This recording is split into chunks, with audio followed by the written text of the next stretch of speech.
Welcome, everybody. Thank you for being here. As Fergus introduced me, I'm Vivian Davidson. I'm the president of the Vancouver branch of the World Federalist Movement. If you don't know of us, doesn't surprise me, but you should. So look us up. Websites, emails, readily available for you to become readily available and spread the word, because it is important and it is necessary in today's world. I searched in my brain of many activities and involvements and trying to find a paradigm of how to introduce the topic. And I just came up with such a list that I just said, I will just speak from the heart. And all I know, I think, will come out in the way it should. The first thing I want to do is have you picture something. I was looking for chalk previously and seeing none. I said, I think your mind will have to do the job for me. Have you ever been in front of a mosaic? If many of you might know, especially the old cathedrals, or if you want like those painted glass structures. You look closely and you see one color, one tile. It looks all like one little color, right? You step back. What do you see? You see a big picture. It all comes together. You can see a saint. You can see something that you didn't see up close. Let that stay in your mind for a second. My background, I think, is a good way to introduce the message itself. I have a major in political science and international relations. Many of you are studying here. I was taught to revere the UN in the way of it being international and our highest level of international authority, represented by 193 nations currently. I studied a lot about it. I learned a lot about it, and I became very enthused on it. There are many scholars here today who have spoken about peacekeeping and UNEP's, United Nations Emergency Peace Service, or police service, or whatever you want to call that. Today, Walter Don, our president, Peter Langeo, spoke very eloquently on it earlier today. And they were quick to note its many failings and that it's not doing a very good job at that. And as I said in my paper, there are many other examples of how it's not doing its job. Economically, environmentally, the list goes on, and I don't mean to be a UN badger or whatever, but it is true. And there have been many cases where it has been reformed, and many such cases exist. There's a plethora of cases in which it has been tried to be reformed from within to no avail. Again, I come from a background that has been taught to revere the United Nations, and it's been called United Nations. And therein is the problem, I think. We are globalized in more ways than we know. Technology, socially, economically. We all are very aware that problems that affect us today are no longer confounded by nations and national boundaries. What affects Algeria affects Greece, affects Russia, affects the US, affects Canada. Our problems are globalized. Yet I believe that our international institutions are not global. They have very nation-state-centric and national agenda focus. The United Nations is a prime example of that. I don't know of any other organization, especially internationally, that has not changed and remains intact since its inception as the UN in 1945. We are talking almost more than 70 years of history of an institution remaining the same. In 1945, the geopolitical system and the geopolitical environments were very different than they are now. We have moved way beyond the problems and the scope of problems that we faced in the 40s. I believe strongly that the UN is either unwilling and or unable to deal with these global problems in a globalized way. I draw you back to the mosaic idea. The mosaics themselves and the tiles are nations. They failed to realize that they're part of a bigger mosaic. That mosaic is the world, is our planet. We as humans are united much more so by our common humanity than by our national affiliations. And as World Federalists, we don't want to do, this is very key to understand. As John Trent mentioned, people fear, and he mentioned actually, his quote was fantastic, the insidious incapacity to go beyond the nation state. I believe that's true. And another word that he used that I think is very true of why the inability of a lot of scholars and even civilians to think about something beyond the nation state is because of fear. We fear this Leviathan, we fear this big, hegemon monopoly government. That is not what World Federalists and World Federalist movement or a World Federal Parliament of humanity is. We would respect the national identities because we believe that that's very key to our message. National identities and our cultures, religions, ethnicities are beautiful. That's what makes the mosaic. Each tile is not the same. Each tile is unique, and that's what makes us beautiful as a humanity. But I believe that internationally in political systems, we don't have the mosaic idea yet fully. We need people who are global thinkers. We need people who are global activists, who have that global ethos and mentality at heart to really be able to solve the problems that are global. One of, I believe, the major issues of the UN is because we have national agendas, and the Security Council and the same permanent 5 members in the Security Council that we had since 1945, again, realize the system after World War II is very different than the one we have now. Yet we don't have any structure, international government structure that reflects that change.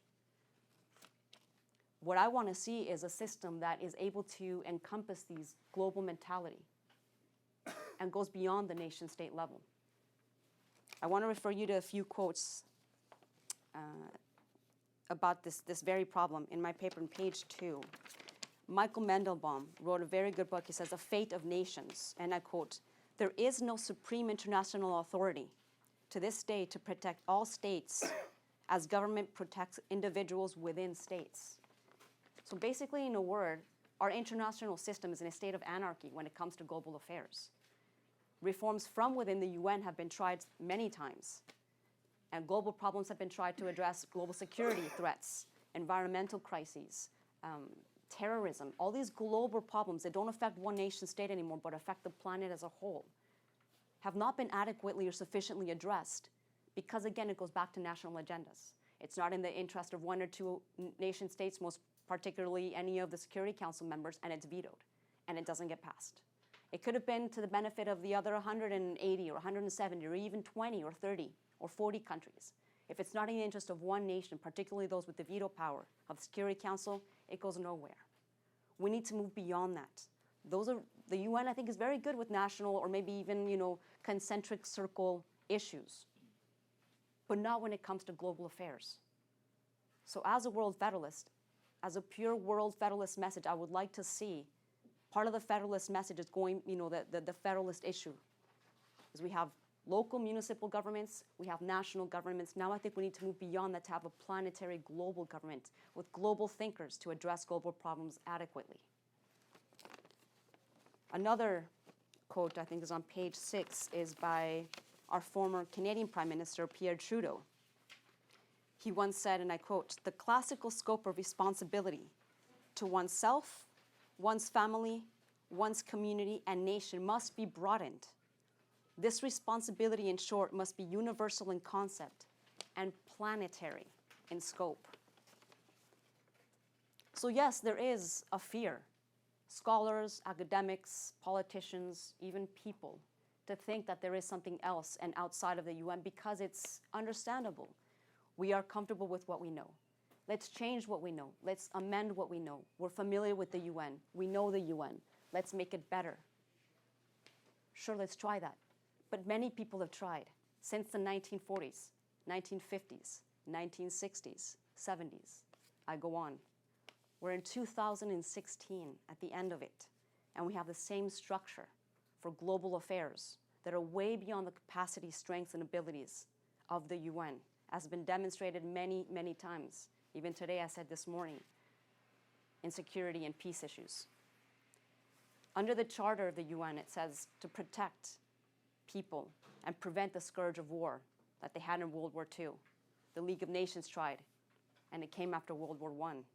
It is time that we move beyond that. And I think a new era, as the title of my paper, New Civilization, a new government structure is necessary to reflect the changes that have come about in the 21st century.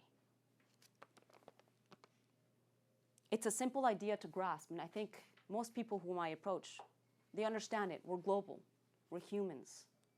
We're planetary in scope. Our technology, our cell phones at our hands, our computers, we're globalized. We're interconnected in ways people never thought possible, even in the 80s and the 90s.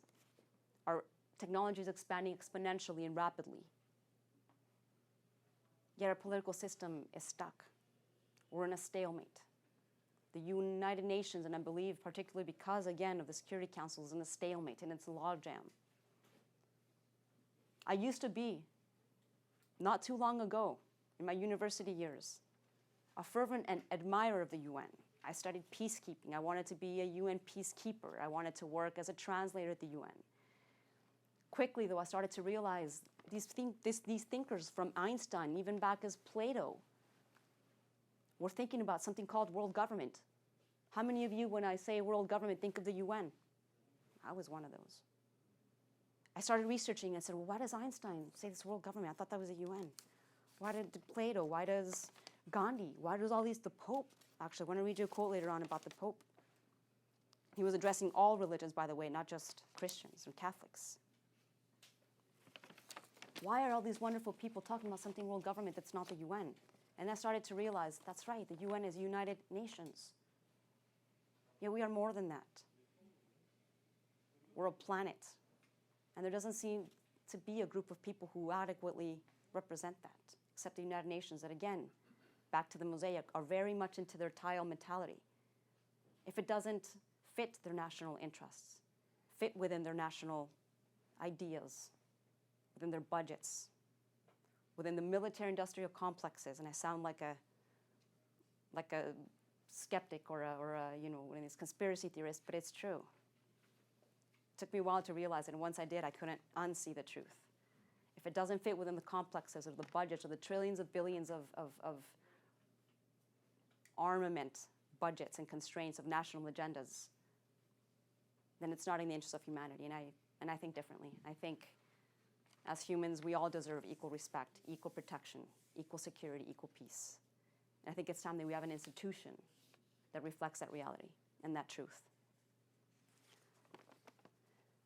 The Pope, Pope John the 23rd, in his 1963 encyclical Pacem in Terris, Part 4, on the insufficiency of the modern state to ensure the universal common good, he issued a call for a worldwide authority for issues of worldwide concern. Now, this is a Pope, remember, addressing all of humanity. He stated that, and I quote, "Today the universal common good possess problems of worldwide dimensions which cannot be adequately tackled or solved except by the efforts of public authorities endowed with a wideness of powers, structure, and means of the same proportions. That is, public authorities which are in a position to operate in an effective manner on a worldwide basis." And this is what really got me about this quote. The moral order itself demands that such a public form of authority be established. Einstein, actually, one of my inspirations to become a world federalist. He was a huge, one of my heroes for many reasons, physics and in many other math, but he was also a great world federalist. And I actually welcome you to read on his treatise on peace and his book on peace. It's a fantastic book. And something that he says is that world government is the first step. There is no first step to world government. It is the first step, a world federal institution. And he also said, humankind's desire for peace can be realized only by the creation of a world government. And just most recently, President Barack Obama addressing I think it was a council in Kenya. He says, we are one human tribe. So people are starting to realize that there is something more than the nation. There is a reality that national agendas cannot or won't address, and that is the fact that our problems are global. We need global authority and global people with global mentalities, humanitarians that will look out for the human good over corporate good, human good over national good, and address us all as humans. Again, as World Federalists, I reiterate this, we're not doing away with the nation state. We will work with nations if must be, with even municipalities. They're good at looking at the bigger picture because they know that they're within the confines of nations. Smaller entities, NGOs. But nation states have proven that their agendas block a lot of global solutions. And that is where I come from. And I would like to be this a message of hope. If anything, I'm an eternal optimist. I am filled with hope. I'm involved with many organizations. I'm an actress, an athlete. I do many things. And one thing I am is that I am hopeful, and I am optimistic. Because if anything in life has proven is that humans want change and we want to better ourselves. Margaret Mead, one of my favorite anthropologists, he said, never doubt that a small group of committed citizens can change the world, because in fact, that is the only thing that ever has. And just because it seems impossible doesn't mean it isn't.